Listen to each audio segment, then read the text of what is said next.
మాంసం కోడిగుడ్లు తినడం వల్ల బర్డ్ ఫ్లూ అనే వ్యాధి సోకుతుందని ప్రజలు భయపడాల్సిన అవసరం లేదని SV veterinary university incharge registrar CH Srilatha తెలిపారు. అందరూ కోడి మాంసం కోడిగుడ్లను 100 డిగ్రీల పైన ఉష్ణోగ్రతలో వండుకొని తినొచ్చు అన్నారు. తిరుపతి ఎస్వి వెటర్నరీ యూనివర్సిటీలో గురువారం ఏర్పాటు చేసిన విలేకరుల సమావేశంలో ఇన్ఛార్జ్ రిజిస్ట్రార్ సిహెచ్ శ్రీలత మాట్లాడారు. శీతాకాలంలో తక్కువ ఉష్ణోగ్రత సమయంలో ఈ వ్యాధి పక్షులకు విదేశాల నుంచి వచ్చే వలస పక్షుల వల్ల ప్రబలుతుంది అన్నారు. వాతావరణంలో ఉష్ణోగ్రత పెరిగితే ఈ వ్యాధి లక్షణాలు తగ్గుముఖం పడతాయని తెలిపారు. వ్యాధి సోకిన బర్డ్స్ మీట్ను తినకూడదని, వ్యాధి సోకి మరణించిన కోళ్లను గొయ్యిలు తీసి పాతి పెట్టాలన్నారు. ప్రజల్లో చాలా అపోహలున్నాయి. వాటన్నిటినీ పక్కన పెట్టి కోడి మాంసం కోడిగుడ్లు తినడం వల్ల ఈ వ్యాధి సోకుతుందని భయపడాల్సిన అవసరం లేదు. అందరూ కోడి మాంసం కోడిగుడ్లను 100 డిగ్రీల పైన ఉష్ణోగ్రతలో వండుకొని తినొచ్చు అని పేర్కొన్నారు.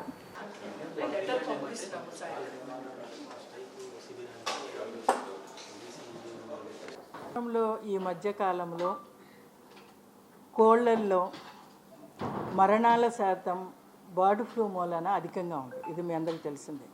ముఖ్యంగా గోదావరి జిల్లా, ఈస్ట్ గోదావరి, వెస్ట్ గోదావరి జిల్లాల్లో జరిగింది ఇది.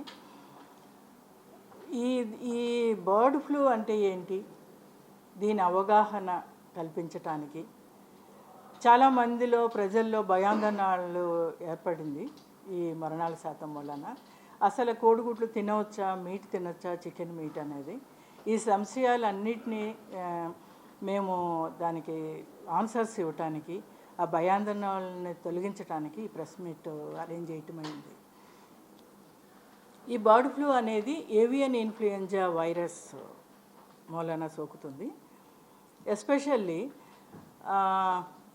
శీతాకాలంలో తక్కువ ఉష్ణోగ్రత ఉన్నప్పుడు ఈ వ్యాధి ఎక్కువగా ప్రబలుతుంది.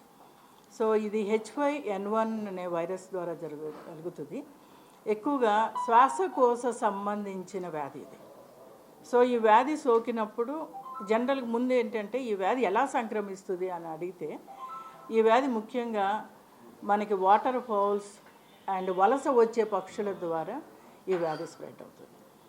సో సంవత్సరానికి ఒకసారి మీకు ఉన్న పులికాట్ సరస్సు వీటిలో నెల్లూరు వీటి నుంచి వలస పక్షులు చాలా వందల్లో వేలలో వస్తుంటాయి.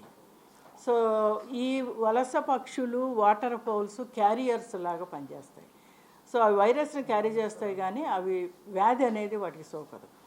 సో ఈ వలస పక్షుల యొక్క రెట్టలు వీటి ద్వారా అవి నీళ్ళలో పడటము, ఆ వాటర్ స్ప్రెడ్ అవ్వటము ద్వారా ఈ వ్యాధి అనేది సంక్రమిస్తుంది. ఎస్పెషల్లీ శీతాకాలంలో మీరు ఇప్పుడు ఈ మోర్టాలిటీ అంతా కూడా డిసెంబర్ అక్టోబర్ నుంచి స్టార్ట్ అయింది. ముఖ్యంగా ఫస్ట్ అబ్జర్వ్ చేసింది నాటుకోళ్లల్లో చూశారు. పెరటి కోళ్లల్లో ఈ వ్యాధి సంక్రమించటం సెప్టెంబర్ నుంచి జరిగింది. కొన్ని కోళ్ళు చనిపోతూ వచ్చినాయి. జనవరి నుంచి ఈ వ్యాధి ఇంకొంచెం ఎక్కువగా స్ప్రెడ్ అయింది. ముఖ్యంగా ఈ వైరస్ అధిక ఉష్ణోగ్రతలో మనలేదు, అంటే జీవించలేదు. ఇప్పుడు రాను మనకి ఫిబ్రవరి, మార్చి నుంచి టెంపరేచర్స్ పెరుగుతాయి. సో ఈ వైరస్ గురించి భయపడాల్సిన అవసరం లేదు. ఇది 34, 35 దాటంగానే డిగ్రీ సెంటీగ్రేడ్ అవ్వగానే ఈ వైరస్ అనేది ఎక్కువగా మనలేదు. ఈ వైరస్ లక్షణాలు మీరు అడిగితే కనుక ఎక్కువ మరణాల శాతం ఉంటుంది. కోళ్ళు నీరసించిపోవటం, ముక్కుల్లోంచి కళ్ళల్లోంచి వాటర్ కారుతుంది.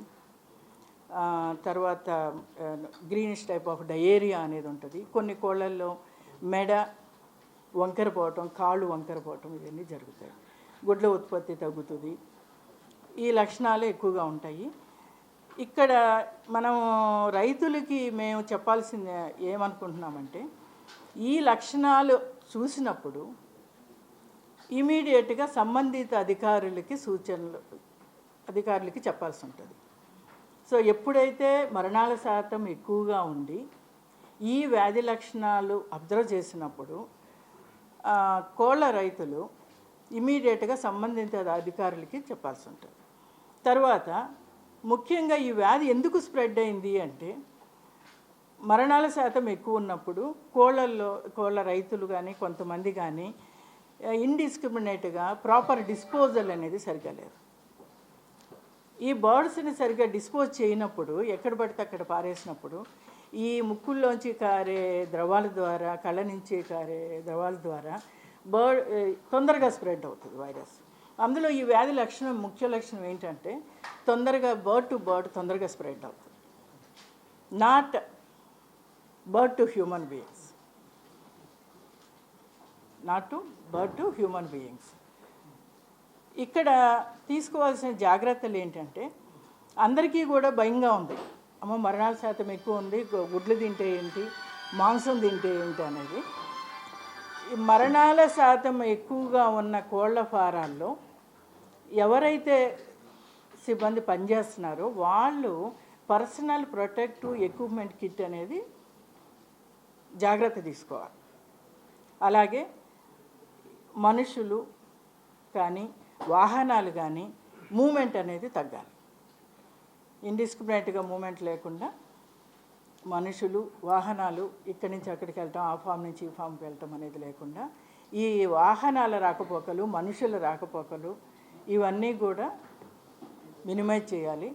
తర్వాత ప్రాపర్ డిజిన్ఫెక్టేషన్ అనేది ఇంపార్టెంట్. ఎప్పుడైతే ఈ వ్యాధి సోకిందో మనం కనుక ప్రాపర్గా డిజిన్ఫెక్టెంట్స్, వాటర్ బాత్స్, పొటాషియం పర్మాంగనేట్ కానీ, ఫార్మాల్డిహైడ్ సొల్యూషన్స్ కానీ మీరు కనుక వాహనాలు శుభ్రం చేయటంలో కానీ, ఫుట్పాత్లో కానీ మీరు వాడినట్టయితే దీని గురించి మనం అంత భయపడాల్సిన అవసరం అయితే లేదు. సో డిజిన్ఫెక్టెంట్ ద్వారా, హై టెంపరేచర్ ద్వారా వైరస్ అనేది కంట్రోల్లోకి వచ్చేస్తుంది. ఇక్కడున్న ప్రాబ్లం ఏంటంటే ఈ వ్యాధికి సరైన వ్యాక్సినేషన్ అనేది లేదు.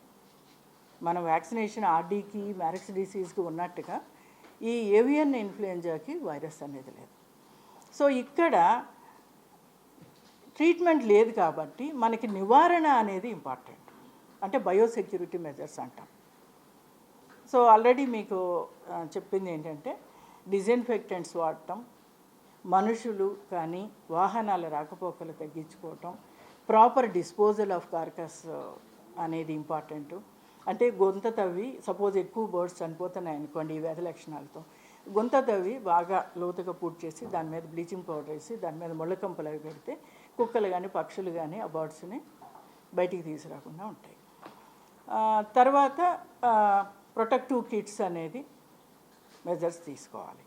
ఇంకొకటి అసలు ముఖ్యమైనది ఏంటంటే ఈ ప్రజలలో అవగాహన కలిగించడానికి, ఆందోళన తగ్గించడానికి మెయిన్గా ఈ సదస్సు, ఈ ప్రెస్ మీట్ అనేది ఈరోజు పెట్టడం జరిగింది.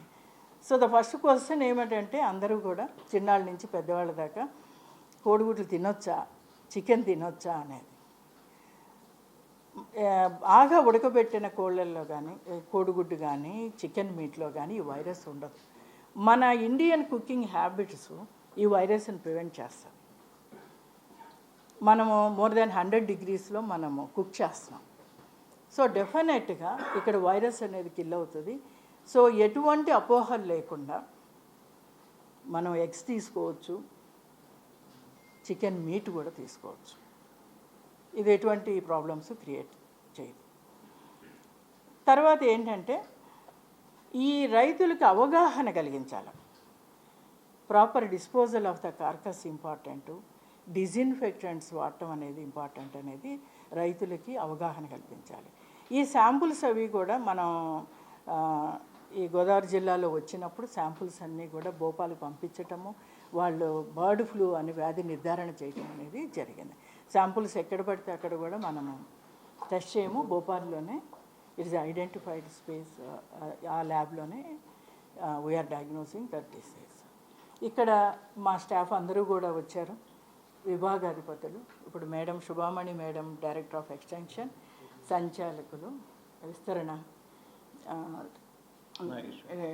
Deen of dairy science Nageswararao గారు, ఎక్స్టెన్షన్కి సంబంధించి శర్మ సారు, ఆనంద్ కుమార్ గారు పెథాలజీ, డిఫరెంట్ విభాగాధిపతులు, state level diagnostic lab Rani Pramila గారు, Shakeela poultry department, Sridevi madam microbiology, doctor Suryanarayana గారు ఎల్పిఎం.